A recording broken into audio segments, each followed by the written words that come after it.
আসসালামু আলাইকুম, welcome back to my channel. আজকে হোটেল বা রেস্টুরেন্টের মতো করেই কিন্তু ছোলাটা রান্না করব। চলুন, আপনারা রেসিপিটা ফলো করলে কিন্তু আপনারাও রান্না করতে পারবেন। তাহলে চলুন শুরু করা যাক। আমি আজকে 2 কাপ ছোলা রান্না করব। 2 কাপ ছোলা আমি ভালোভাবে ধুয়ে ভিজিয়ে রেখে দিলাম পানি দিয়ে। বেশি করে পানি দিয়ে ভিজিয়ে রেখে দেবো। সারা রাতও রাখা যাবে, আপনারা 4-5 ঘন্টা 6 ঘন্টা রাখতে পারেন। আমি ঢাকা দিয়ে রেখে দিয়ে 6 ঘন্টা পরে ফিরে আসলাম। 6 ঘন্টা পরে কিন্তু আমার ছোলাগুলো ভিজে ডাবল হয়ে গিয়েছে। এখন আমি ছোলাগুলোকে আবার ধুয়ে নিয়েছি। ধুয়ে নিয়ে এখন প্রেসার কুকারে সিদ্ধ করব। আমি 2টা আলু কেটে দিয়েছি আর হাফ চা চামচ লবণ দিয়ে দিচ্ছি।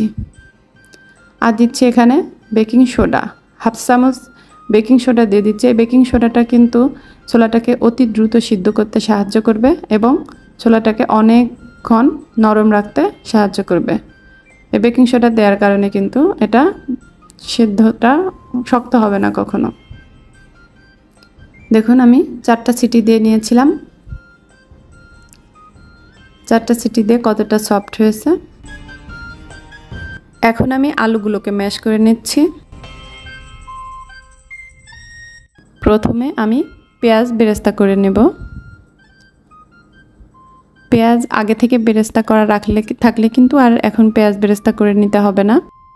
আমার পেঁয়াজ বেরেস্তা শেষ হয়ে গিয়েছে, তাই আমি পেঁয়াজটা এই পর্যায়ে বেরেস্তা করে নিচ্ছি। পেঁয়াজ কিন্তু আস্তে আস্তে ভাজতে ভাজতে দেখবেন এক সময় ব্রাউন কালার চলে আসবে। এভাবে ব্রাউন কালার চলে আসলেই পেঁয়াজটা অনবরত নেড়ে ভেজে উঠিয়ে নিতে হবে। এভাবে পেঁয়াজ বেরেস্তা করে আপনারা সংরক্ষণ করে রেখে দিতে পারেন কাচের পাত্রে। আমি এখন উঠিয়ে নিলাম। দেখুন কতটা সুন্দর হয়েছে বেরেস্তা, মচমচা ঝরঝরা ক্রিস্পি। এইভাবেই কিন্তু আপনারা সংরক্ষণ করে রেখে দিতে পারেন। এখন আমি ওই তেলের মধ্যেই দিয়ে দিচ্ছি 2টা পেঁয়াজ কুচি, 2টা বড় রসুন কুচি, আর এখানে দিচ্ছি আদা ও সরিষা বাটা।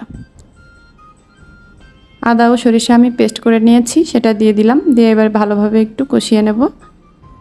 এবার এক একের মধ্যে মশলা অ্যাড করব। এবার দিয়ে দিলাম এলাচ, এবার দারচিনি, তেজপাতা, লবঙ্গ, মরিচের গুঁড়া, হলুদের গুঁড়া,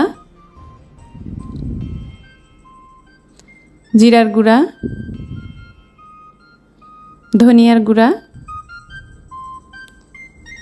এবার ভালোভাবে একটু কষিয়ে নেব।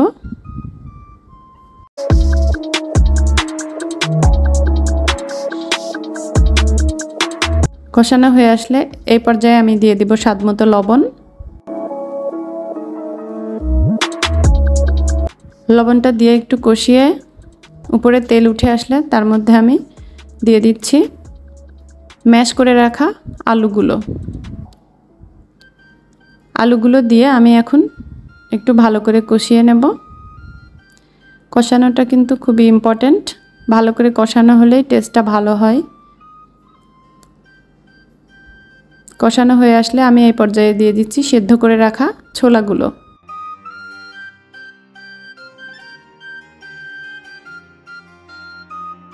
ছোলাগুলো দিয়ে ভালোভাবে একটু মিশিয়ে নেব। মিশিয়ে নেওয়ার পরে এখানে আমি সামান্য পানি দিয়ে দিচ্ছি। আমার ছোলাটা কিন্তু সিদ্ধ করাই আছে, এজন্য আমি পানিটা সামান্য দিলাম। এবার নেড়েচেড়ে একটু রান্না করার পরে আমি এখন 2টা টমেটো কুচি দিয়ে দিচ্ছি এর মধ্যে। এই পর্যায়ে টমেটো কুচিটা দিয়ে ভালোভাবে একটু রান্না করে নেব। এই পর্যায়ে দিয়ে দেব কিছু কাঁচামরিচ কুচি। কাঁচামরিচটা কিন্তু এই পর্যায়ে দিলে ফ্লেভারটা ভালো পাওয়া যাবে এবং টেস্টটাও ভালো হবে। এখন আমি দিয়ে দিচ্ছি টেস্টটা ব্যালেন্সে আনার জন্য হাফ চা চামচ পরিমাণ চিনি। এবার নেড়ে চেড়ে ভালোভাবে রান্না করে নেব। এই পর্যায়ে দিয়ে দিচ্ছি 1 টেবিল চামচ পরিমাণ সয়া সস। এখন দিয়ে দিচ্ছি আমি হাফ চা চামচ পিৎজা অরিগানো। আপনারা হার্বসও দিতে পারেন, মিক্সড হার্বস দিলেও অনেক সুন্দর একটা ফ্লেভার আসে। অরিগানোটা দিলাম শুধুমাত্র ফ্লেভারের জন্য, এটা দিলে কিন্তু সুন্দর একটা ফ্লেভার আসে। আপনারা দেওয়ার চেষ্টা করবেন, আর না দিলে অপশনাল, স্কিপ করতে পারেন।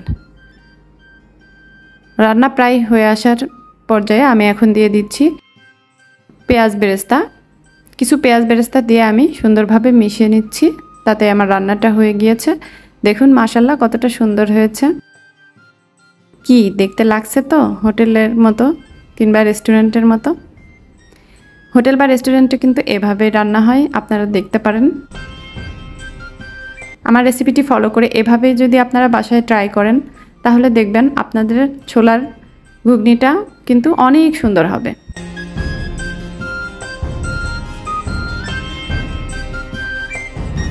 আমার নিত্য নতুন এভাবে রেসিপি দেখার জন্য আমার পাশেই থাকবেন,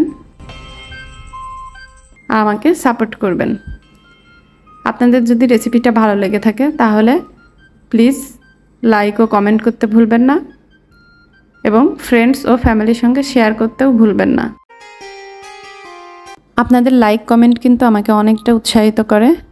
প্লিজ ভিডিওটা ভালো লাগলে আপনারা আমার চ্যানেলটাকে সাবস্ক্রাইব করে পাশে থাকা বেল আইকনটি বাজিয়ে রাখবেন, যাতে নোটিফিকেশনটা আপনাদের কাছে চলে যায়। ভিডিওটা ভালো লাগলে আমার জন্য দোয়া করবেন। আবার দেখা হবে নেক্সট কোনো ভিডিওতে। ততক্ষণে আল্লাহ হাফেজ।